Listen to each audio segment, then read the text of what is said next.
The surgeon who removed my appendix keeps calling to check if I'm experiencing any unusual symptoms, but I never told him I've been hiding severe pain since the surgery 8 months ago.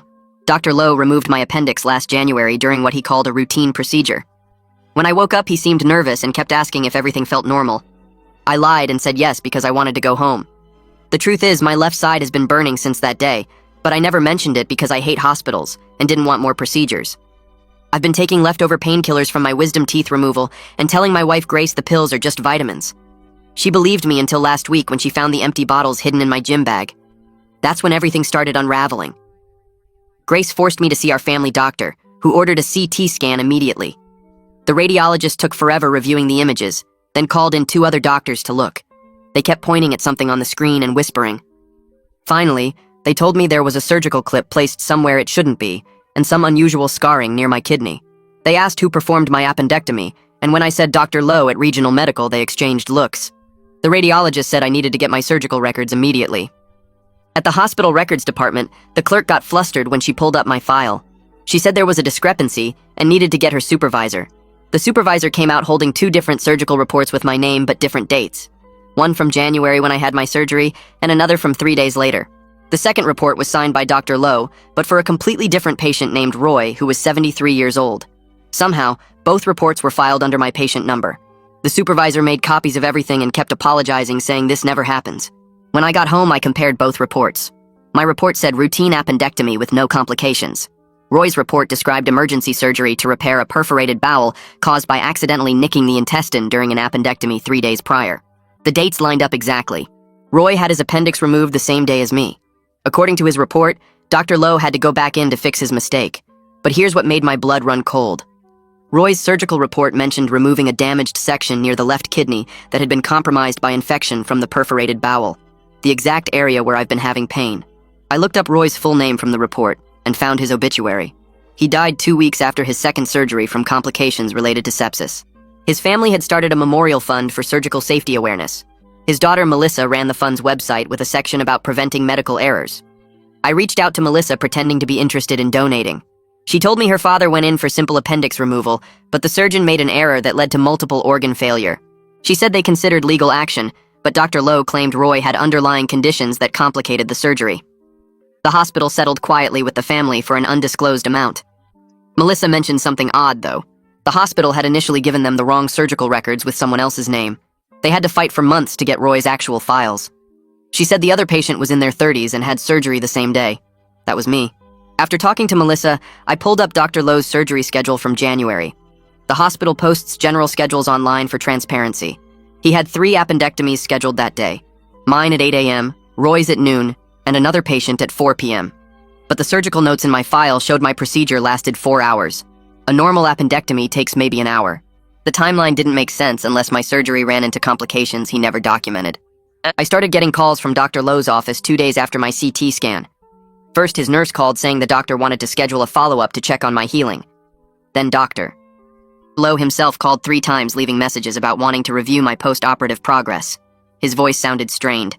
He mentioned he could fit me in after hours, or even meet outside the office if that was more convenient. Yesterday, I got a certified letter from Dr. Lowe's personal attorney, not the hospital's legal team. The letter said there had been an administrative error with my surgical records that needed correction. It included a document for me to sign acknowledging the error was clerical and didn't affect my care. At the bottom was a standard release of liability form. They offered me $15,000 to sign it. I drove to the hospital and requested Roy's complete medical records using a form Melissa had sent me. She'd added me as an authorized family friend for the memorial fund, which gave me access. The records showed Roy and I had the same anesthesiologist and surgical team. But the nursing notes mentioned Dr. Lowe seemed disoriented after my surgery and asked for the wrong instruments during Roy's procedure. One nurse wrote that he called Roy by my name twice. The last page had a handwritten note from a surgical resident. It said Dr. Lowe had complained of a migraine during my surgery, but refused to stop. The resident documented that the doctor's hands were shaking, and he seemed confused about which side the appendix was on. He'd started the incision on the left before correcting himself. That's exactly where my pain is. This morning, Dr. Lowe showed up at my house. I stand frozen at my front window watching Dr. Lowe get out of his car in my driveway. His hands are shaking as he smooths his shirt. Grace is at work and won't be home for 3 hours, leaving me alone to face whatever he's about to say or do. My phone sits on the coffee table behind me. I grab it and open the voice recorder app before walking to the front door. I set the phone down on the entry table inside with the microphone facing out. The recording starts. I open the door before he can knock because I don't want the neighbors seeing a confrontation on my porch. Dr. Lowe looks terrible up close with dark circles under his eyes and sweat on his forehead despite the cool morning air. His shirt collar is crooked and there's a coffee stain on his sleeve. He tries to smile, but it comes out wrong, more like a grimace. He starts talking fast about how the records mix-up was a clerical error and he just wants to make sure I'm healing properly from my routine surgery. His voice cracks when he mentions routine, and I notice he keeps glancing at my left side where the pain has been burning for 8 months. He's breathing hard like he ran here instead of driving. I step back slightly and position myself so his voice will carry clearly into the house where my phone is recording everything. He keeps talking, saying the hospital made a filing mistake with patient numbers and it's all being corrected now. His eyes dart around like he's checking if anyone else is home. I tell him I know about Roy and the perforated bowel and the second surgery 3 days after mine. His face goes completely white, and he actually stumbles backward off my front step, catching himself on the porch railing. He opens his mouth, but nothing comes out at first. Then he starts shaking his head, saying, "No, that's not what happened. There's been a misunderstanding." But his voice is shaking worse than his hands now. I tell him I have Roy's complete medical records. I tell him I know about the migraine during my surgery and the confusion about which side the appendix was on. I tell him I know he started the incision on the left before correcting himself. That's exactly where my pain is. Doctor. Lowe's legs seem to give out, and he sits down hard on my front step. He puts his head in his hands. When he looks up, his eyes are red. He admits he made a mistake during my appendectomy, but says he corrected it immediately and there was no lasting damage. I lift my shirt to show him the exact spot where I've had constant pain for 8 months. I point to the area near my left kidney where the burning never stops. He can't meet my eyes when he sees where I'm pointing. He stares at the ground instead. Then he starts talking faster, saying he fixed the problem during the surgery, saying I shouldn't have any pain there, saying maybe it's something else entirely. But his voice keeps breaking. He begs me not to go to the medical board and offers to pay for any treatment I need out of his own pocket. He says he'll cover everything, any specialist I want to see, any tests, any procedures. He pulls out his wallet like he's going to give me cash right now. When I ask him about Roy, he breaks down crying on my porch. He's actually crying, tears running down his face. He says that was different because Roy had underlying conditions that complicated everything. He says Roy was old and had a weak immune system, and the infection spread too fast. He says there was nothing he could have done differently with Roy. But I saw the nursing notes about him calling Roy by my name during the surgery. I saw the resident's documentation about his hands shaking. He keeps wiping his face with his sleeve and trying to compose himself. He stands up and moves closer to me, still talking about how he can make this right. He says he has connections with the best surgeons in the state. He says he can get me appointments that normally take months. He says he'll personally oversee my care going forward. His voice is getting desperate now, almost pleading. I keep my position in the doorway where my phone can pick up every word. Grace's car pulls into the driveway. Dr. Lowe turns around and sees her getting out. She looks confused seeing him on our porch. She walks up fast, asking what's going on. Dr. Lowe starts talking even faster now, saying he just stopped by to check on my recovery, saying he's been concerned about my healing. Grace looks at me, and I can see she knows something is very wrong. Dr. Lowe keeps making promises about covering my medical expenses forever, about getting me the best care, about making sure I'm completely healthy. Grace pulls out her phone and steps back toward her car. She calls the police saying there's a man harassing us at our home. Dr. Lowe's face changes from desperate to panicked. He backs away from the porch holding up his hands. He's saying, wait, there's no need for that. He gets in his car and drives away fast, tires squealing slightly as he turns out of our driveway. Grace comes up to the porch asking me what just happened. I tell her to come inside. 20 minutes later, the police arrive. 2 officers get out and walk up to our door. We tell them about Dr. Lowe showing up uninvited. We tell them he was admitting to surgical errors. We tell them he was trying to pay us to keep quiet. The older officer writes everything down in a small notebook. The younger one keeps asking questions about the surgery and what Dr. Lowe said exactly. They say this is a civil matter, but they'll file a report documenting his presence in our complaint. They give us a case number and tell us to call if he comes back. After they leave, I go inside and stop the recording on my phone. Grace sits down at the kitchen table. I play the recording for her. I watch her face change from confusion to horror as she hears Dr. Lowe admit he made a mistake during my surgery. She hears him begging me not to report him. She hears him crying about Roy. When the recording ends, she just stares at me. She asks why I didn't tell her about Roy and the duplicate reports. She asks how long I've known about all this. I have to admit I was scared of what we might uncover. I tell her about meeting Melissa and getting Roy's records. I tell her about the nursing notes and the resident's documentation. I tell her about the settlement offer from Dr. Lowe's attorney. She's quiet for a long time. Then she asks me what we're going to do now. I tell her I don't know yet, but we need to talk to a lawyer. She nods and pulls out her phone. She says her brother knows people who handle medical cases. She starts making calls. Her brother picks up on the second ring. Grace explains what happened with Dr. Lowe showing up at our house and admitting he made mistakes during my surgery. She tells him about the duplicate reports and Roy's death and the settlement offer from Dr. Lowe's personal attorney. Her brother asks a bunch of questions about dates and what exactly Dr. Lowe said on our porch. Grace puts him on speaker so I can answer directly.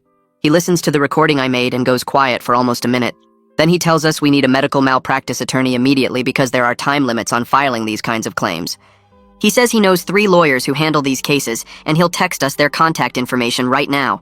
Grace thanks him and hangs up. Within 2 minutes, her phone buzzes with 3 names and phone numbers. The first attorney on the list is someone named Jeremiah Carr, who her brother says is the best in the state for medical cases. Grace calls his office and explains the situation to his assistant. The assistant asks if we can come in tomorrow morning at 9. Grace says yes before even checking with me. We arrive at Jeremiah's office building downtown and take the elevator to the 4th floor. His assistant leads us to a conference room with a long table covered in legal pads and folders. Jeremiah walks in 5 minutes later carrying a laptop and a cup of coffee. He's younger than I expected, maybe 40, wearing a suit but no tie. He shakes both our hands and sits down across from us. I start explaining everything from the beginning, but he stops me and asks if I brought copies of the documents. I pull out the folder with the duplicate surgical reports, Roy's complete medical records, the nursing notes, the resident's documentation about Dr. Lowe's migraine, and the settlement offer from Blake Thurman. Jeremiah spreads everything across the table and starts reading. He doesn't say anything for almost 20 minutes. He takes notes on a legal pad and keeps going back to compare the dates on different documents. Finally, he looks up at us and says, "This is one of the clearest cases of medical negligence he's seen in 15 years of practice. The duplicate surgical reports alone prove something went seriously wrong with how the hospital handled both surgeries. Roy's death from complications and the settlement with his family establishes a pattern. The nursing notes and residents' documentation about Dr. Lowe being impaired during my surgery are exactly the kind of evidence that wins these cases." Jeremiah asks to hear the recording from our porch. I play it on my phone and he listens without interrupting. When Dr. Lowe's voice comes through begging me not to report him and crying about Roy, Jeremiah writes something on his legal pad and circles it 3 times. Jeremiah explains that Dr. Lowe probably nicked something during my surgery when he was confused and made the incision on the wrong side first. Instead of documenting the error and getting help, he tried to fix it himself while still impaired from his migraine. That's why my surgery took 4 hours instead of 1. The surgical clip near my kidney was likely placed during that undocumented repair attempt. The clip is pressing on tissue it shouldn't be near, which is causing the constant pain I've been hiding for 8 months. The fact that Roy had similar complications 3 hours later during his noon surgery suggests Dr. Lowe was still impaired and making mistakes. The hospital knew about the errors because they had to do emergency surgery on Roy 3 days later to fix the perforated bowel. But instead of reporting Dr. Lowe or investigating what happened during my surgery, they mixed up our surgical reports and settled quietly with Roy's family. Jeremiah says the hospital's quick settlement offer to me proves they know exactly how bad this looks. They're trying to make it go away before I find out the full extent of what happened. Grace asks what happens next. Jeremiah says we need to get a second opinion on my condition from a different surgeon to document the current damage. Then he'll file a formal malpractice claim against both Dr. Lowe and Regional Medical Center. He warns us the hospital will fight back hard because they have a lot to lose if this goes to trial. But he thinks we have an excellent case, and he's willing to take it on contingency, which means we don't pay unless we win. I call a different hospital across town and schedule an appointment with a surgeon Jeremiah recommended. The receptionist says they had a cancellation and can see me tomorrow afternoon. The new doctor's name is someone I don't recognize, which is good because I don't want anyone connected to Regional Medical. Grace takes the afternoon off work to come with me. The new surgeon looks at my CT scan results and asks a lot of questions about where exactly the pain is and how long I've been experiencing it. I tell him the truth this time instead of lying like I did with Dr. Lowe. He examines the area where the pain is worst and presses gently near my left kidney. The pressure makes me wince. He says he wants to order an MRI and some additional scans to see exactly what's causing my chronic pain and whether the surgical clip needs to be removed. He schedules the MRI for 3 days from now. Grace squeezes my hand while the doctor explains the procedure. Walking out to the parking lot, I realize this is the first time since my original surgery that a doctor has actually listened to me and taken my pain seriously. My phone rings while Grace and I are making dinner that night. The caller ID shows a number I don't recognize. I answer, and a woman's voice asks if this is me using my full name. I say yes and ask who's calling. She says her name is Melissa, and she's Roy's daughter. My stomach drops. She asks why I've been looking at her father's memorial fund access logs. I had no idea the website tracked who viewed the records. She says she's been monitoring everyone who accesses Roy's medical information because she suspected the hospital was keeping tabs on her family's case. When she saw my name pop up yesterday, she looked me up and found out I had surgery at Regional Medical the same day as her father. She wants to know what's going on and why I'm interested in her father's death. I tell Grace to keep cooking and I go outside to the back porch. I explain everything to Melissa about my surgery and the duplicate reports and Dr. Lowe showing up at my house. I tell her about the surgical clip near my kidney and the 8 months of hidden pain. I tell her about the nursing notes that mention Dr. Lowe calling Roy by my name during his surgery. Melissa is quiet for a long time. Then she starts crying. She says she knew something was wrong with the timeline, but the hospital's lawyers made her family feel crazy for questioning anything. They kept saying Roy's underlying conditions caused the complications. But Roy was healthy before his appendectomy. He played tennis twice a week and had no major health problems. The hospital wore her family down until they accepted the settlement just to make it stop. I meet Melissa at a coffee shop 2 days later. She's younger than I expected, probably early 30s, wearing jeans and a sweater. She's carrying a thick folder under her arm. We sit at a corner table away from other people. I show her copies of the duplicate surgical reports and play the recording of Dr. Lowe's confession on my porch. She listens with her hand over her mouth. When the recording ends, she opens her folder and spreads out documents across the table. She's been quietly documenting everything about her father's case for the past 8 months, even though the settlement included a strict non-disclosure agreement. The NDA prevents her family from discussing the case publicly or talking to the media. But Melissa says she couldn't just let it go. She knew other victims might come forward eventually, and she wanted to be ready with evidence. She shows me her father's complete surgical timeline, with notes about every inconsistency she found. She has copies of emails between the hospital's legal team and her family's attorney. She has records of every phone call and meeting. She's been building a case file in secret, hoping someone else would step forward. Seeing all her documentation laid out makes me realize how much work she's put into this. She says she's relieved someone finally came forward because it means her father's death might actually lead to changes that prevent other families from going through the same thing. The MRI appointment arrives and I spend 45 minutes lying completely still inside the machine while it makes loud banging noises. The technician gives me earplugs, but I can still feel the vibrations through my whole body. Grace waits in the lobby reading a magazine. After the MRI, they do 2 more scans with different machines. The whole process takes almost 3 hours. The new surgeon's office calls me the next morning and asks if I can come in that afternoon to review the results. Grace leaves work early again and meets me at the hospital. The surgeon pulls up the MRI images on his computer screen and points to several areas near my left kidney. He says there's significant scar tissue that shouldn't be there, and the surgical clip is pressing against tissue it shouldn't be near. The clip appears to be holding together a repair that was never documented in my surgical records. He says I need corrective surgery soon because the current situation could lead to kidney damage if left untreated.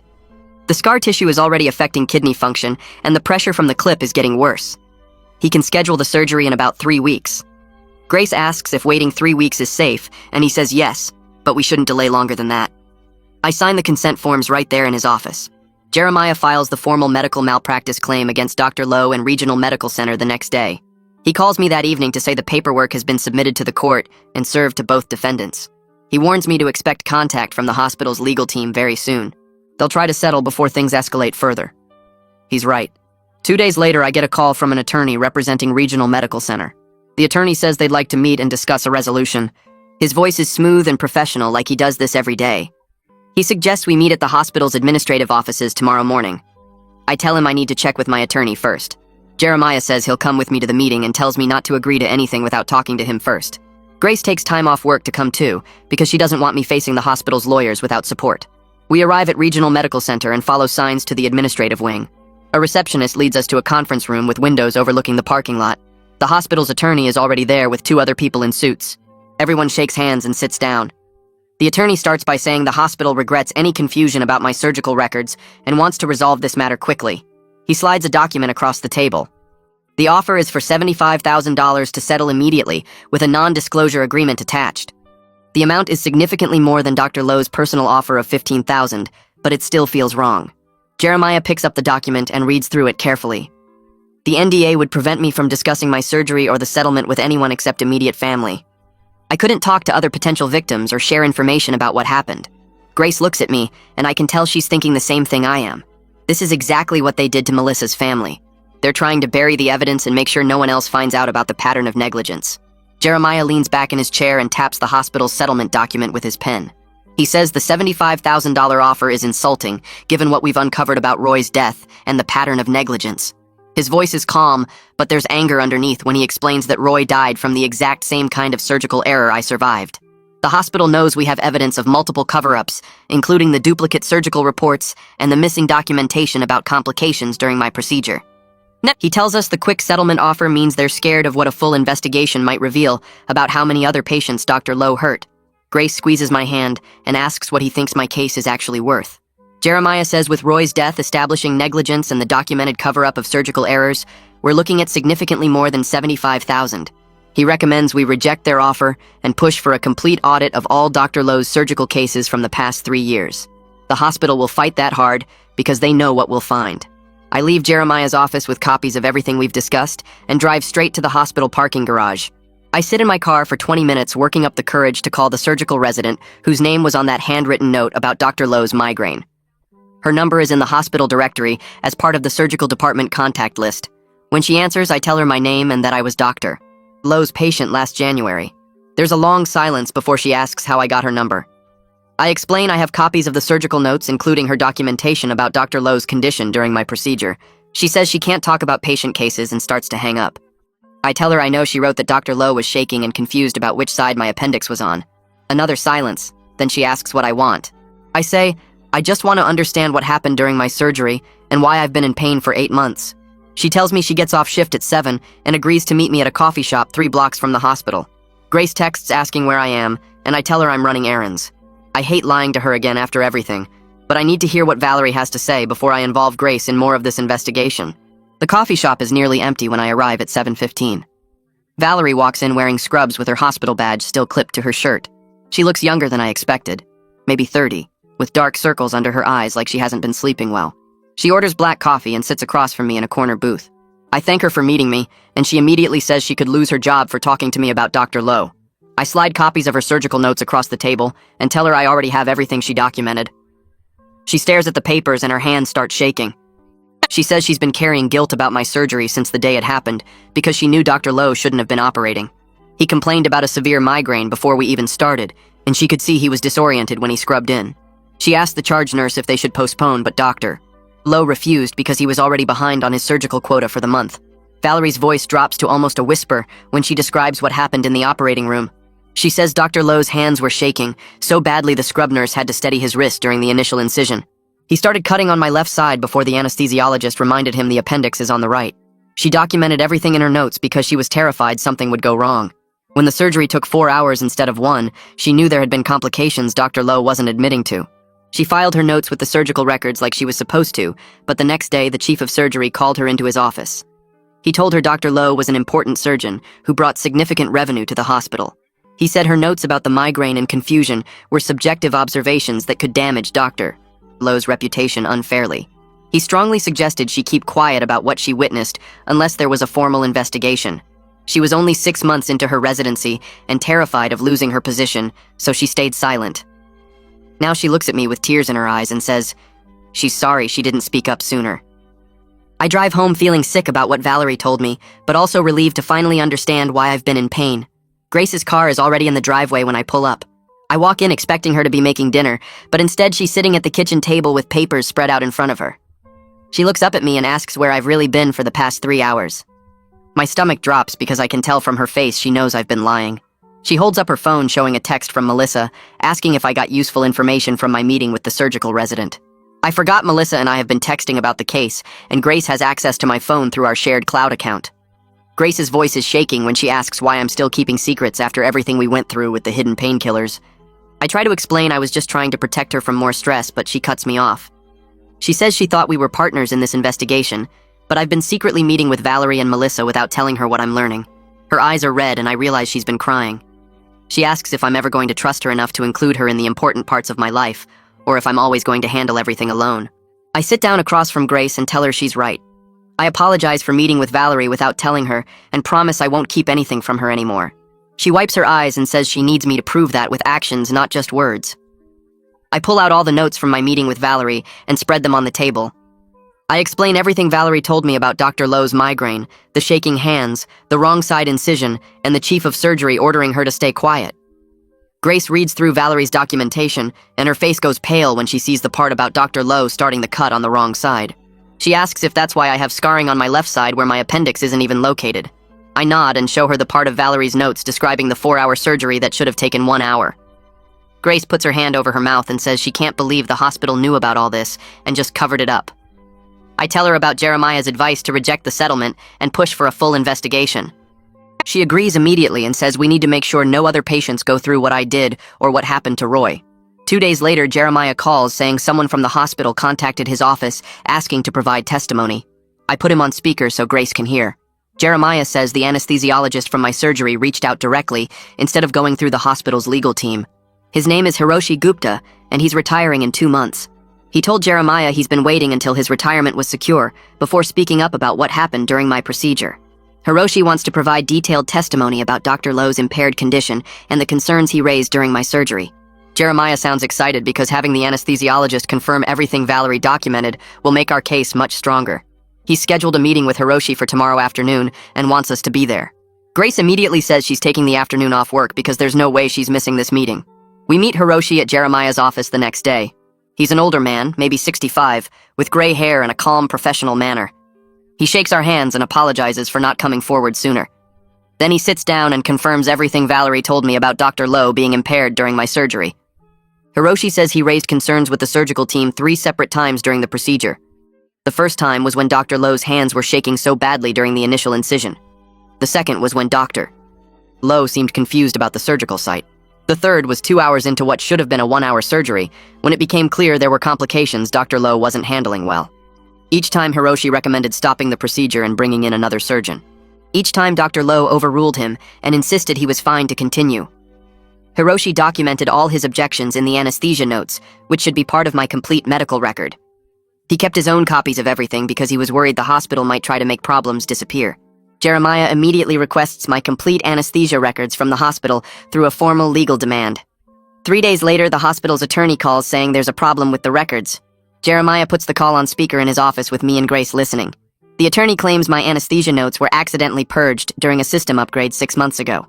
Jeremiah asks how a system upgrade could delete specific patient records when everything is supposed to have automatic backups. The attorney stammers something about technical difficulties and offers to have their IT department investigate.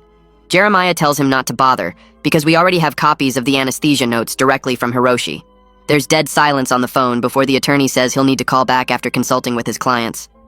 Hiroshi's copies show he documented his concerns 3 times during my surgery, exactly like he told us. The notes indicate the surgery took 4 hours from start to finish, not the 1 hour listed in Dr. Lowe's official surgical report. The anesthesia records also show I received significantly more pain medication during the procedure than normal for a routine appendectomy, which supports Valerie's account that there were undocumented complications Dr. Lowe was trying to fix. The new surgeon schedules my corrective surgery for 3 weeks out and spends almost an hour explaining exactly what he plans to do. He shows me diagrams of where the surgical clip is positioned and traces the path he'll take to remove it without causing more damage. Grace asks about recovery time, and he says probably 2 weeks before I can return to work. Maybe longer, depending on what he finds once he's in there. She immediately calls her boss and requests additional time off, saying this is a medical emergency that can't wait. Her company only gives her 10 days of paid leave per year, and she's already used 4 of them dealing with my CT scans and doctor appointments. But she doesn't hesitate to ask for more. The surgeon makes her write down his direct cell number and tells her to call him anytime, day or night, if she has questions or concerns. He says he's been reviewing Hiroshi's anesthesia notes and the surgical resident's documentation about Dr. Lowe's condition during my original procedure, and he wants everything documented with video this time, so there's no question about what happened in the operating room. 2 days after we schedule the surgery, Jeremiah calls saying the medical board has officially opened an investigation into Dr. Lowe based on our complaint and all the evidence we provided. He says an investigator will need to interview me, Grace, Melissa, Valerie, and Hiroshi over the next couple weeks to build their case. The investigator shows up at our house the following Monday morning with a briefcase full of forms and a recording device. She's maybe 50 years old with gray hair pulled back tight, and she doesn't waste time with small talk. She asks me to describe every detail I remember from the day of my surgery, starting from when I arrived at the hospital. I tell her about Dr. Lowe seeming nervous when I woke up, about the burning pain in my left side that started immediately, about hiding it for 8 months because I was scared of more procedures. She writes everything down and asks specific questions about conversations I had with Dr. Lowe during follow-up calls. Then she interviews Grace separately in our kitchen while I wait in the living room. I can hear Grace's voice getting louder when she talks about finding the hidden painkiller bottles and forcing me to get the CT scan. The investigator spends 3 hours at our house going through every document we have, making copies of everything, asking the same questions multiple ways to check if our stories match. She interviews Melissa the next day at the Memorial Fund office. Melissa calls me afterward and says the investigator asked detailed questions about Roy's surgery timeline and the hospital's initial mistake with the records. The investigator wanted to know if anyone from the hospital ever admitted the records mix-up was more than just a clerical error. Melissa told her about the months her family spent fighting to get Roy's actual surgical files and how the hospital kept insisting they had the right records even when the patient name and age were obviously wrong. Valerie gets interviewed at a coffee shop near the hospital because she's worried about being seen talking to investigators on the hospital property. She tells me later that the investigator asked her why she didn't report Dr. Lowe's impaired condition to the medical board immediately after my surgery. Valerie said she was a surgical resident at the time, and the chief of surgery explicitly told her to keep quiet about the incident or risk her career. The investigator made her sign a statement saying the chief of surgery ordered her silence. Hiroshi's interview happens at his home since he's already retired and doesn't care what the hospital thinks anymore. He brings out 3 banker's boxes full of copies he made of anesthesia notes from surgeries where he had concerns about other doctors. He tells the investigator he's been documenting problems for years, but nobody at the hospital ever wanted to hear about it. 3 days after the medical board investigator finishes her interviews, Jeremiah gets a call from Blake Thurman wanting to negotiate a personal settlement separate from whatever the hospital might offer. Blake says Dr. Lowe is willing to pay $200,000 out of his own pocket and voluntarily surrender his medical license if we agree not to pursue criminal charges. Jeremiah puts the call on speaker in his office so Grace and I can hear the whole conversation. Blake's voice sounds tired and he keeps saying Dr. Lowe just wants to make things right and move on with his life. Jeremiah asks him why Dr. Lowe would surrender his medical license if he didn't do anything wrong, and Blake goes quiet for almost 30 seconds before saying his client recognizes there were errors in judgment that day. Grace leans forward and asks Blake directly if Dr. Lowe admits he was impaired during my surgery. Blake says he can't comment on specific details, but the settlement offer speaks for itself. Jeremiah tells him we'll discuss it and get back to him, then ends the call. After Blake hangs up, Jeremiah explains that we can't actually pursue criminal charges ourselves because that's not how the system works. The state attorney's office would have to decide whether to bring criminal charges based on evidence of fraud or negligence that rises to criminal level. But the fact that Blake is offering license surrender suggests Dr. Lowe knows his career is finished regardless of what we decide to do. Jeremiah says the $200,000 offer is significant money, but it's also an admission that Dr. Lowe did something seriously wrong during my surgery. Grace asks if accepting the money would prevent the medical board from taking action against Dr. Lowe. Jeremiah says no. The medical board investigation is completely separate from any private settlement we might reach. The board will make their own decision about his license based on their findings. I tell Jeremiah I want to wait until after my corrective surgery to make any decisions about settlements because I still don't know the full extent of the damage Dr. Lowe caused. The hospital's legal team calls Jeremiah 2 days later and increases their settlement offer to $300,000. They're still requiring a non-disclosure agreement that would prevent us from discussing the case publicly or helping other potential victims come forward. Jeremiah reviews the new offer with us in his office and says this amount is much closer to fair value for what we've been through. But he's clearly bothered by the NDA requirement. He pulls up news articles on his computer about other medical malpractice cases where NDAS prevented patterns of negligence from being discovered until multiple patients were harmed. Grace asks what happens if we reject the NDA and the hospital refuses to settle. Jeremiah says we'd have to go to trial, which could take 2 years, and there's no guarantee we'd win even with all our evidence. He also points out that my corrective surgery is happening in 10 days, and we might want to wait and see what the new surgeon finds before making settlement decisions. The hospital's attorney is pushing for a quick answer, but Jeremiah tells them we need time to consider all our options. My corrective surgery is scheduled for early morning on a Thursday. Grace takes the whole week off work to be with me through the procedure and recovery. We arrive at the hospital at 6 in the morning, and the new surgeon meets us in the pre-op area. He goes over the surgical plan one more time and shows us the video equipment he'll be using to document everything. The anesthesiologist introduces himself and reviews my medical history, paying special attention to Hiroshi's notes from my first surgery. He says he's read through everything and knows exactly what went wrong 8 months ago, and he promises nothing like that will happen today. Grace holds my hand while they start the IV and wheel me toward the operating room. The last thing I remember is her face looking scared but trying to smile for me. I wake up 4 hours later in the recovery room with Grace sitting next to my bed. The new surgeon is standing at the foot of the bed looking serious. He tells me the surgery went well, but he found significantly more damage than the MRI showed. There's extensive scarring around my kidney from the original surgery, and clear evidence of a previous repair attempt that was never documented anywhere in my official surgical records. He removed the misplaced surgical clip and repaired the damaged tissue, but the scarring suggests I had internal bleeding that Dr. Lowe tried to fix without telling anyone. The surgeon says he took detailed photographs of everything he found, and the video recording captured the entire procedure. He's writing a comprehensive report for Jeremiah that documents all the undocumented damage from Dr. Lowe's surgery. Grace squeezes my hand and asks if my kidney will be okay. The surgeon says yes. Now that the pressure from the clip is gone and the damaged tissue is repaired, my kidney should recover fully over the next few months. I spend 2 nights in the hospital recovering from the corrective surgery. Grace stays with me the entire time, sleeping in the uncomfortable chair next to my bed. The new surgeon visits twice a day to check my incisions and make sure there are no complications.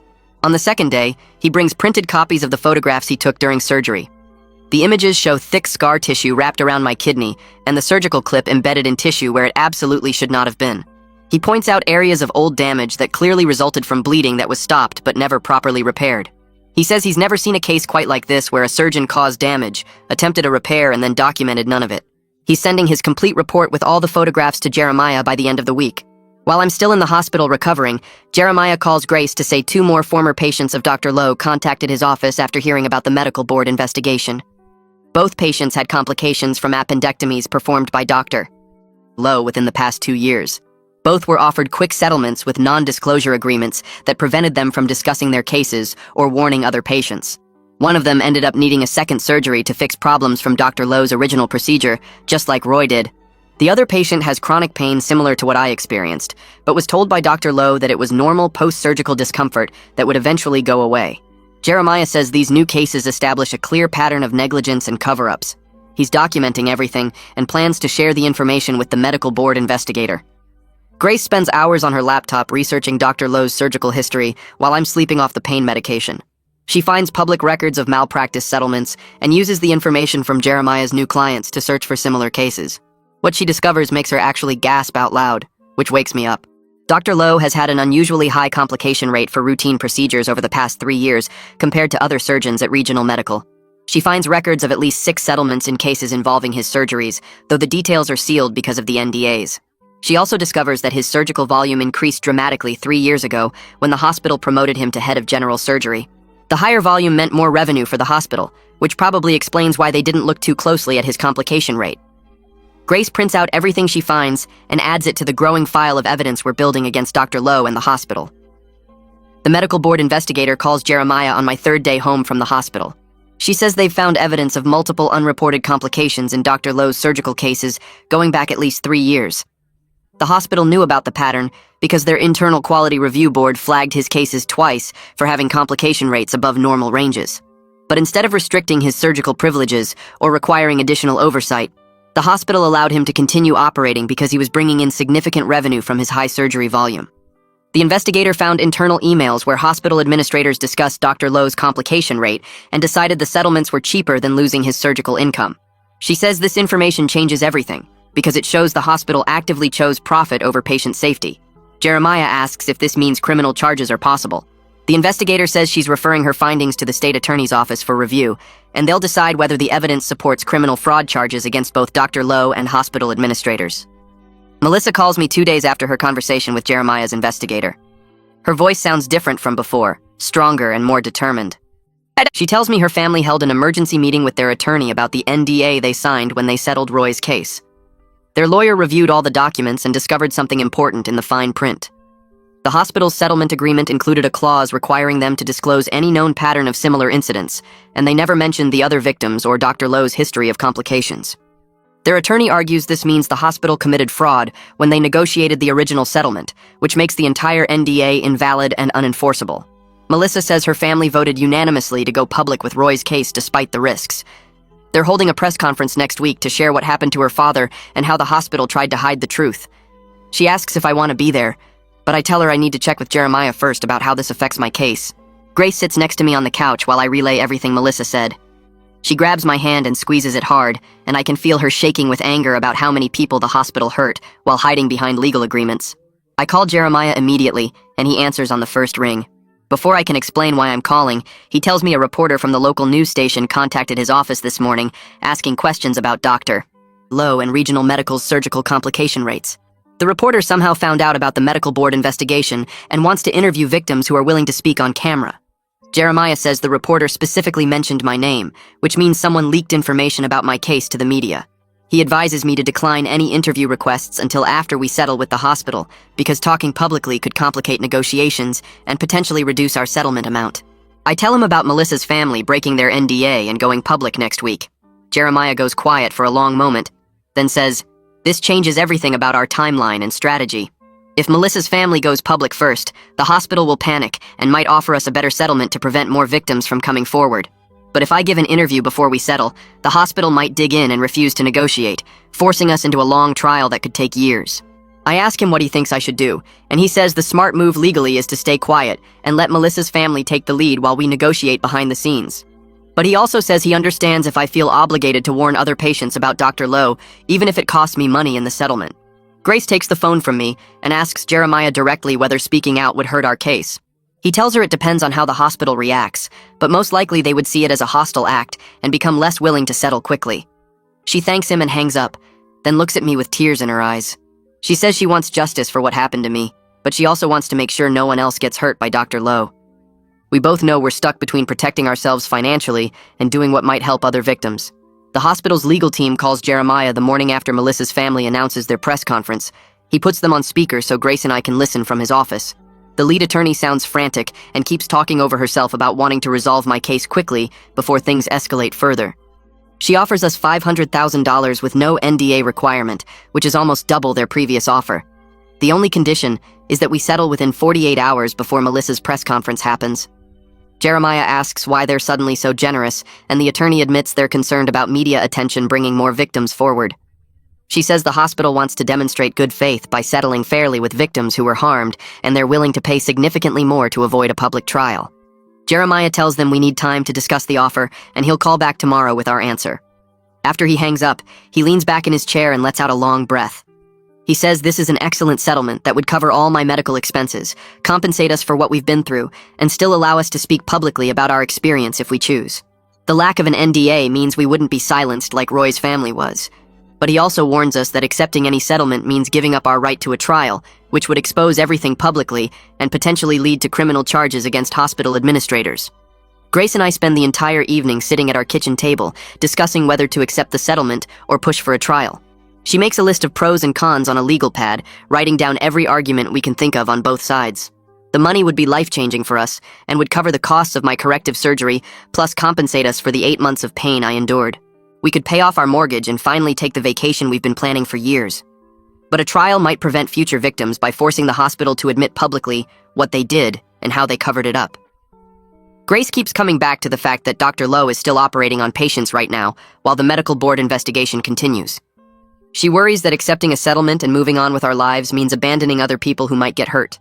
I remind her that the medical board investigation will continue regardless of what we decide, and Melissa's family going public will bring attention to the pattern of negligence, even if we settle quietly. She nods, but I can see she's not convinced.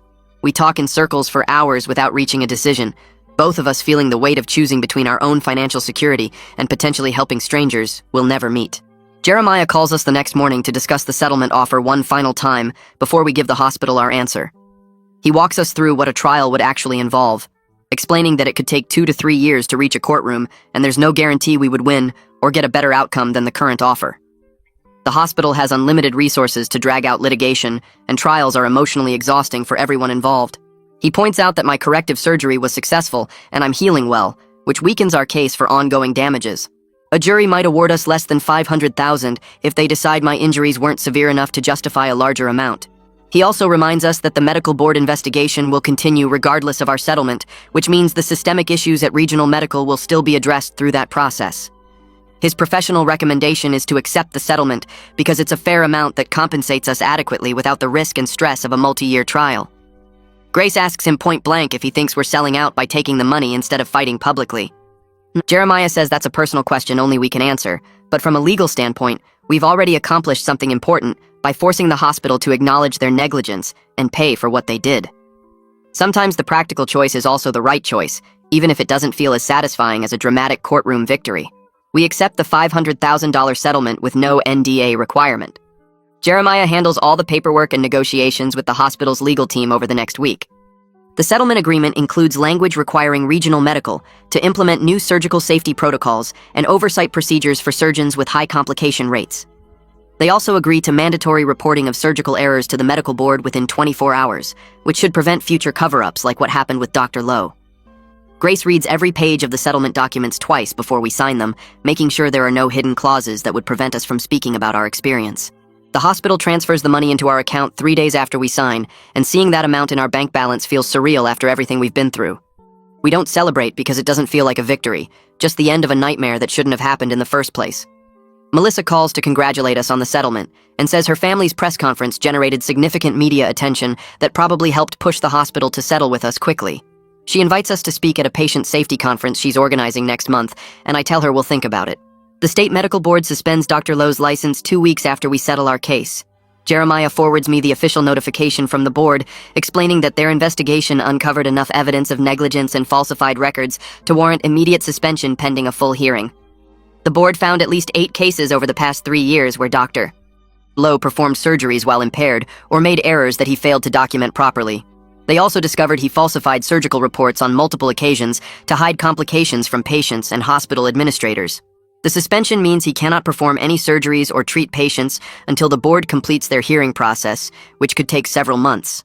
Jeremiah says the evidence against him is so overwhelming that his medical license will almost certainly be permanently revoked. Grace prints out the notification and adds it to the thick folder of documents we've collected throughout this process. She says she wants to keep everything organized in case anyone ever questions what happened or why we settled. I realize she's thinking about the future and wanting to make sure we have proof of everything if we decide to speak publicly about our experience.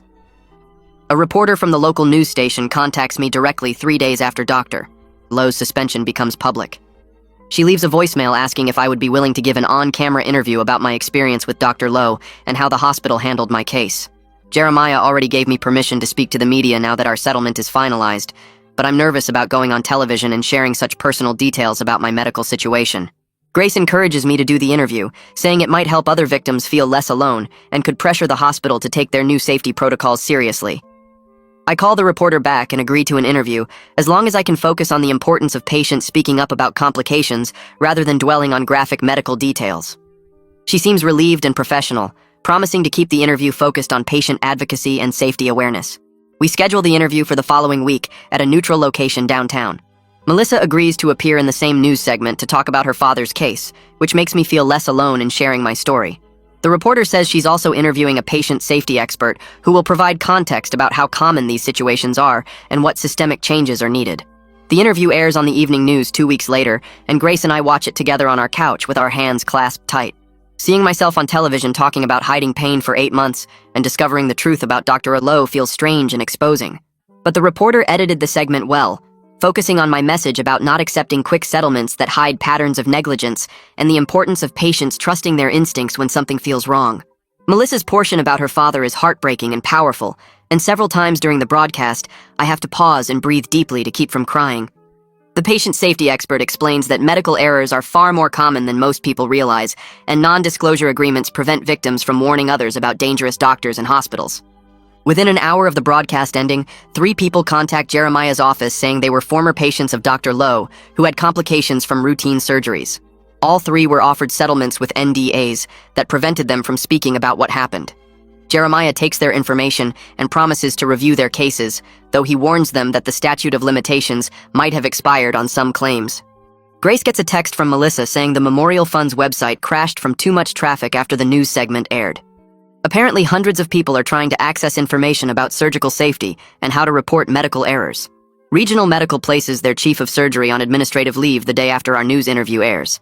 The hospital releases a brief statement saying they're conducting an internal investigation into the handling of surgical complications and patient safety protocols. Grace finds the announcement buried on the hospital's website and reads it out loud to me with obvious satisfaction in her voice. Jeremiah calls later that afternoon to tell us his source inside the hospital says the chief of surgery is the administrator who ordered Valerie to keep quiet about Dr. Lowe's impairment during my surgery. The internal investigation apparently uncovered emails and documents proving he knew about Dr. Lowe's high complication rate for at least 18 months, but chose not to restrict his surgical privileges because Dr. Lowe brought in significant revenue from his high surgery volume. The chief of surgery prioritized money over patient safety, and now the hospital is trying to distance themselves from his decisions by making him the scapegoat. Jeremiah says 2 other administrators are also under investigation for their roles in covering up the pattern of negligence. Grace asks if this means criminal charges are possible, and Jeremiah says the state attorney's office is reviewing all the evidence from the medical board investigation to determine if fraud charges are warranted. He reminds us that our settlement protects us from any further involvement in criminal proceedings unless we choose to cooperate voluntarily. I tell him we'll cooperate fully if it means holding people accountable for what they did. The new surgeon schedules my follow-up appointments every 2 weeks for the first month after the corrective surgery. Each time he checks my kidney function with blood tests and asks detailed questions about my pain levels. I tell him the truth now, because hiding things almost destroyed my kidney and my marriage. The burning sensation in my left side disappears completely after 3 weeks, and I realize how much energy I wasted fighting through constant pain for 8 months. Grace comes to every appointment and takes notes on everything the surgeon says about my recovery timeline. She asks questions I wouldn't think to ask about diet restrictions and activity levels, and when I can return to normal exercise. The surgeon says my kidney is healing faster than expected because we caught the problem before permanent damage occurred. He shows us comparison scans from before and after the corrective surgery, pointing out how the pressure from the misplaced clip was compressing tissue that now looks healthy again. Grace squeezes my hand when he says I should make a full recovery with no lasting effects. Grace finds a couples counselor who specializes in medical trauma and trust issues. Our first session happens 3 days after my final follow-up with the surgeon. The counselor's office is in a converted house with comfortable chairs and soft lighting that makes the space feel safe instead of clinical. She asks us each to describe what happened from our perspective without interrupting each other. Grace talks about finding the hidden painkiller bottles and feeling betrayed that I didn't trust her enough to share what I was going through. I explain how my fear of hospitals made me hide the pain, then how my investigation into the medical records made me keep more secrets because I wanted to protect her from worry. The counselor helps us see how my pattern of hiding things to avoid conflict actually created bigger problems than honesty would have caused. She gives us homework about sharing one difficult truth with each other every day, even if it feels uncomfortable. Grace admits she's scared I'll hide things again when problems come up. I promise to work on trusting her with hard conversations instead of trying to handle everything alone. Jeremiah calls me 6 weeks after we sign the settlement papers. He says 3 of his current clients are struggling to pursue medical malpractice cases because they can't afford the upfront costs for expert witnesses and medical record reviews. Most malpractice attorneys work on contingency fees where they only get paid if they win, but the initial expenses still come from somewhere. He asks if I'd be interested in using part of my settlement money to create a fund that covers these startup costs for patients who can't afford them. I talked to Grace about it that night over dinner. She thinks it's a good way to turn what happened to me into something that helps other people. We decide to put $50,000 into a fund that Jeremiah will manage through his law firm. He sets up a simple application process where patients submit their medical records and a brief explanation of what happened. A review committee of 3 attorneys evaluates each case to determine if it has merit and needs financial support. The fund covers costs for expert medical witnesses, copying fees for hospital records, and initial filing expenses. Jeremiah says this could help 5 to 8 patients pursue cases they otherwise couldn't afford to bring forward. The prosecutor from the state attorney's office contacts me 2 months after the medical board completes their investigation into the hospital. She introduces herself as the lead attorney handling white-collar crime cases and says she's been reviewing all the evidence the medical board collected about falsified records and covered-up complications. She wants to meet with me and Grace to discuss the criminal aspects of what happened with my surgery and the hospital's response. We drive to the state attorney's office downtown and spend 4 hours going through every detail of the case. The prosecutor is particularly interested in the duplicate surgical reports filed under my patient number and the hospital's attempts to get me to sign a liability release before I understood what really happened. She says the evidence we gathered about the chief of surgery ordering staff to stay quiet about complications could support fraud charges. She explains that while medical malpractice is usually a civil matter between patients and doctors, deliberately falsifying records and covering up patterns of negligence can cross into criminal territory. She needs my permission to use the recordings I made of conversations with hospital staff and the documentation Valerie provided about being told to keep quiet. I sign the authorization forms, allowing the state attorney's office to use everything we collected during our investigation. The prosecutor moves faster than I expected. 3 weeks after our meeting, 2 police officers arrest Lowe at his home early in the morning. The local news shows footage of him being led out in handcuffs, while his attorney Blake follows behind yelling at the reporters. The charges include 8 counts of fraud for falsifying medical records, 3 counts of practicing medicine while impaired, and 6 counts of filing false documents with state agencies. Blake issues a statement saying his client maintains his innocence and looks forward to clearing his name in court. That same afternoon, Blake contacts Jeremiah with a plea deal proposal. Lowe will permanently surrender his medical license, cooperate fully with the investigation into hospital administrators, and plead guilty to reduce charges if the state drops the impairment counts. The prosecutor calls me that evening to get my input on the plea deal. She says Lowe's cooperation could help build stronger cases against the hospital administrators who knew about his problems, but let him keep operating.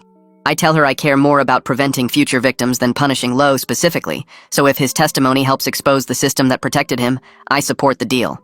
She says she'll recommend the plea agreement to her boss with the condition that Lowe receives actual prison time and not just probation. The hospital fires their chief of surgery the day after Lowe's arrest makes the news. Their public statement says the termination resulted from the internal investigation's findings about failure to properly supervise surgical staff and address documented safety concerns. 2 other administrators are also fired within the same week.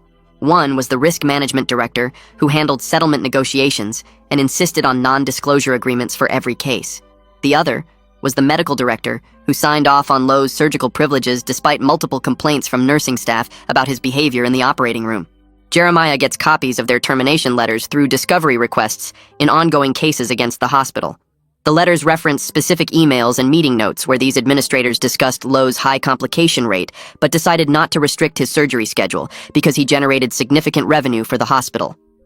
One email from the chief of surgery to the medical director specifically mentions that Lowe's surgical volume brought in over $2 million annually, and losing that revenue would hurt the department's budget. The email was written 6 months before my surgery, proving they knew about problems long before Roy died. Regional Medical holds a press conference 4 months after my corrective surgery. The new chief of surgery stands at a podium with the hospital's CEO and board chairman. They announce sweeping changes to surgical safety protocols, including mandatory peer review for any surgeon with complication rates above department averages. The new policy requires immediate suspension of surgical privileges for any doctor showing signs of impairment during procedures. They're also banning the use of non-disclosure agreements in any future malpractice settlements, saying transparency serves patient safety better than protecting the hospital's reputation. The CEO specifically mentions that victims who came forward about their experiences prompted these reforms. Grace watches the press conference with me and points out they never actually apologize for what happened, just announced they're making changes going forward. I noticed the same thing, but figure the lawyers probably told them not to admit fault since there are still active lawsuits pending. Jeremiah sends me a text during the press conference saying 3 of his other clients just got significantly better settlement offers from the hospital after this public announcement. A patient safety organization invites Melissa and me to speak at their annual conference 6 months after everything started. The conference brings together doctors, nurses, hospital administrators, and patient advocates to discuss preventing medical errors. Melissa and I prepare a joint presentation about how non-disclosure agreements protect institutions at the expense of future patients. We explain how Roy's family couldn't warn anyone about Lowe's negligence because of their settlement agreement, which meant I had no way to know I was at risk. We talk about how the hospital prioritized protecting their reputation and avoiding lawsuits over fixing the actual problems that were hurting patients. I show the duplicate surgical reports and explain how easy it would have been for the records to stay mixed up forever if I hadn't pushed for answers. Melissa describes fighting for months to get her father's actual medical records, while the hospital kept giving her files from a different patient. We end our presentation by showing the timeline of how many patients were harmed between Roy's death and when the pattern finally got exposed. The audience of about 200 people gives us a standing ovation. 3 hospital administrators approach us afterwards saying they're going to review their own settlement practices after hearing our story. Blake negotiates the final terms of Lowe's plea deal 9 months after my corrective surgery. Lowe pleads guilty to 4 counts of fraud for falsifying medical records and 2 counts of filing false documents. He receives a sentence of 2 years in prison, followed by 5 years of probation. The judge also orders him to pay restitution totaling $300,000 to be divided among his victims based on the severity of harm each person suffered. Lowe stands in court, looking nothing like the confident surgeon who operated on me. He's lost weight, and his hair has gone gray. When the judge asks if he wants to make a statement, he apologizes in a shaky voice to everyone he hurt through his negligence and poor judgment. He says he let his pride and fear of consequences override his duty to his patients. Grace and I sit in the courtroom gallery watching him get sentenced. I don't feel satisfaction or anger, just relief that he can't hurt anyone else. Melissa sits 2 rows behind us with her mother. After the sentencing, we all go to lunch together and talk about how strange it feels to finally have this chapter closed. The medical board publishes their final investigative report 11 months after my corrective surgery. The report is 90 pages long and details every failure in the system that allowed Lowe's negligence to continue for 3 years. They document 23 cases where Lowe had complications during routine procedures, 15 of which resulted in additional surgeries to fix his mistakes. The report shows how the hospital's focus on surgical volume and revenue created pressure on doctors to maintain high case numbers, even when they were struggling. It reveals that 4 different nurses filed complaints about Lowe's behavior in the operating room, but those complaints never reached the medical board because the hospital handled them internally. The report includes specific recommendations for every hospital in the state, including mandatory reporting of surgical complications to an independent oversight body and restrictions on how hospitals can use non-disclosure agreements in malpractice cases. The board recommends new legislation requiring hospitals to report any surgeon with complication rates significantly above their specialty average. Grace reads through the entire report and marks sections she thinks are most important. She says the recommendations look good, but wonders if hospitals will actually implement them without being forced to by law. I book a cabin in the mountains for the weekend, 3 hours away from everything that reminds us of hospitals and lawyers and medical records. Grace packs our bags while I load the car, and for the first time in 8 months, I lift the heavy cooler without that sharp burning sensation in my left side. The drive feels different without pain medication making everything fuzzy around the edges. I can focus on the road and actually enjoy the scenery instead of counting minutes until my next pill. Grace keeps looking over at me with this small smile, and halfway through the drive, she reaches across to squeeze my hand. We hike 2 miles to a waterfall on Saturday morning, something I couldn't have done a month ago without needing to stop every few minutes. My body moves the way it's supposed to again, muscles working without that constant interference of pain signals. We sit on the rocks by the water, and Grace tells me she was terrified I might never recover fully, that the damage might be permanent. I admit I had the same fear every single day since the corrective surgery. Sunday morning we sleep late and make breakfast together in the cabin's tiny kitchen, and I realize this is the first weekend in 8 months where I haven't been secretly managing pain levels or hiding how much I'm hurting. My first day back at the office feels strange after months of working from home during recovery. My coworkers notice immediately that something's different about me. Jennifer from accounting says I look 10 years younger, and JC asks if I've been working out because I seem more energetic. I haven't told most of them about the medical malpractice case or the corrective surgery, just said I had some health issues that are resolved now. During lunch, 3 people comment on how much more engaged I seem in conversations, how I'm not constantly shifting position in my chair or making excuses to leave meetings early. I didn't realize how obvious my pain management had been to everyone around me. My productivity doubles in the first week because I'm not spending half my mental energy dealing with constant burning sensations and planning when I can take my next dose of painkillers. The brain fog that made simple tasks feel overwhelming is completely gone. My boss pulls me aside Friday afternoon and says whatever I did to get healthy, it's made a massive difference in my work performance. I thank him without explaining the full story about surgical negligence and 8 months of secret suffering. The email from Valerie arrives on a Tuesday morning with the subject line, "Good news to share." She writes that the hospital promoted her to attending surgeon last month, and several people told her it was partly because of her willingness to testify about what she witnessed in the operating room. The chief of surgery specifically mentioned her commitment to patient safety during the promotion announcement. She thanks me for giving her the courage to speak up instead of staying quiet like so many residents do when they see problems. Her email says she's been thinking about my case constantly since she gave her testimony, wondering if she should have done more to stop the surgery when she saw how impaired Dr. Lowe was that day. I write back telling her that her documentation saved my case, and possibly my life, that her notes were the evidence that proved everything. She responds within an hour saying she's going to make sure every resident she trains understands they have a duty to speak up when they see dangerous situations, even when it means going against senior surgeons. She asks if she can use my case as an anonymous teaching example in the residency program, and I tell her absolutely yes. Hiroshi's letter arrives in a cream-colored envelope with his return address printed in the corner.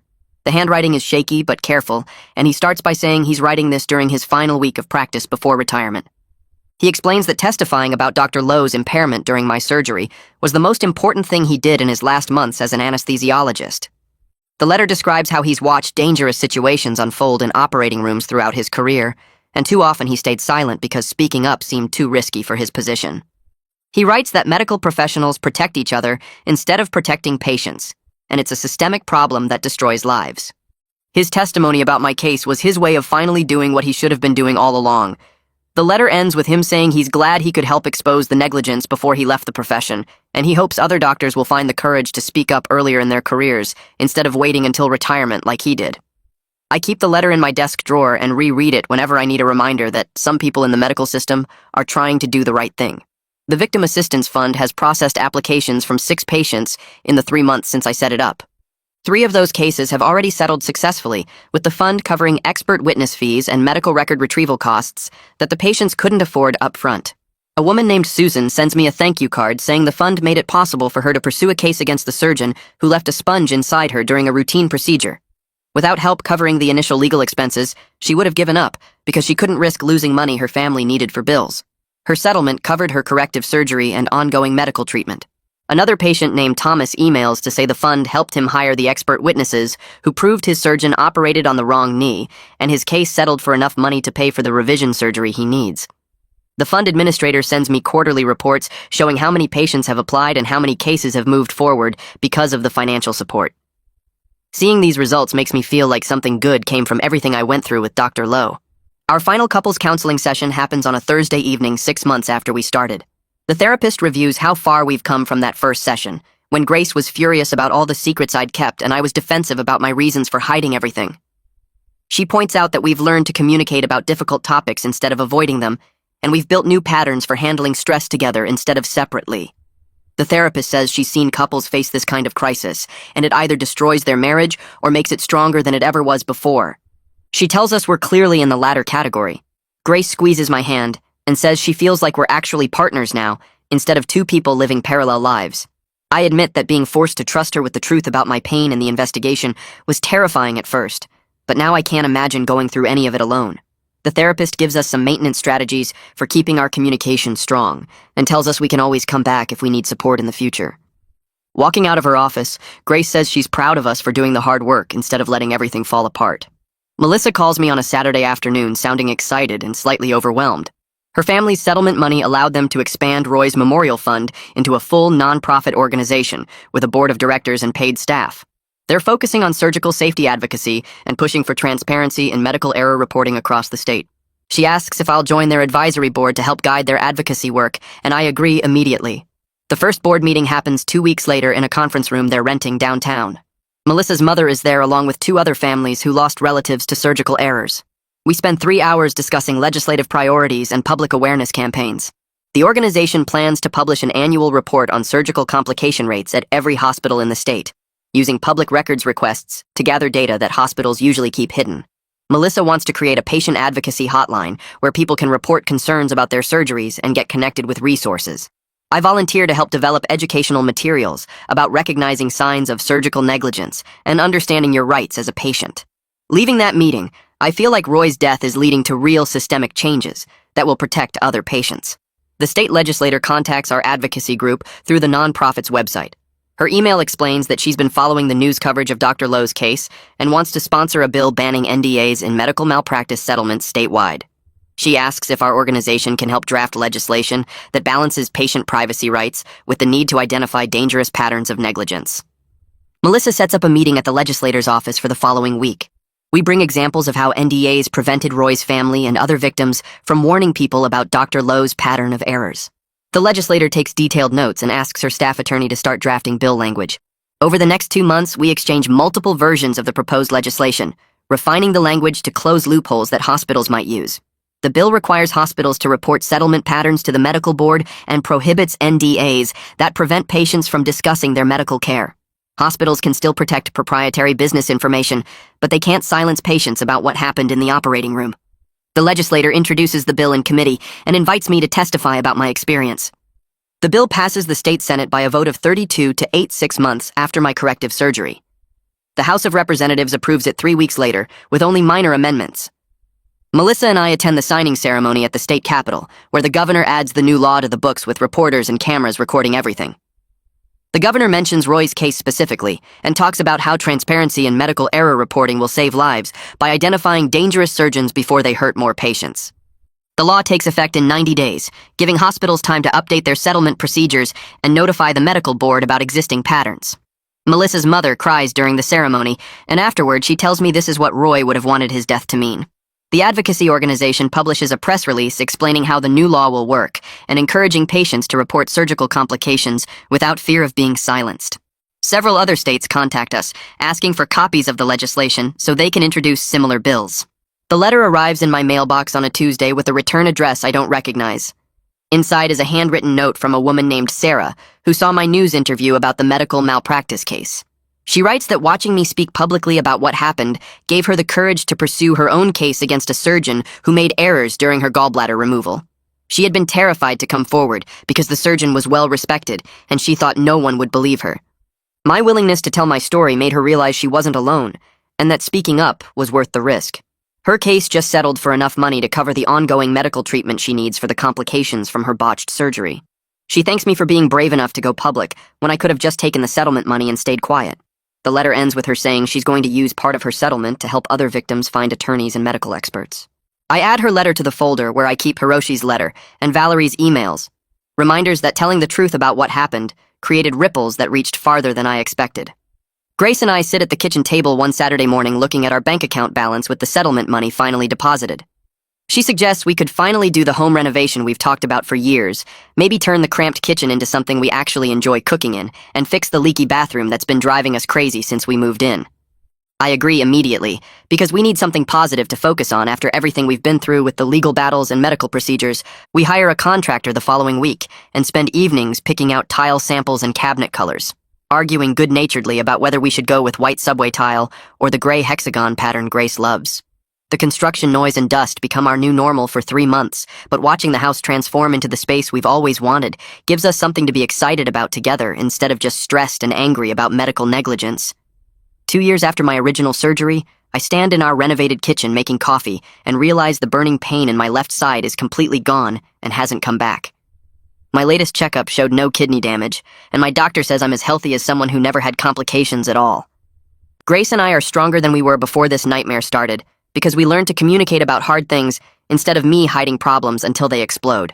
The advocacy organization Melissa and I built has helped change state laws about medical transparency, and we've assisted dozens of other patients who are being pressured into silence by hospitals offering settlements with gag orders. The system still has major problems and dangerous doctors still slip through sometimes, but we proved that regular people speaking up can create real change when they refuse to stay quiet about what happened to them.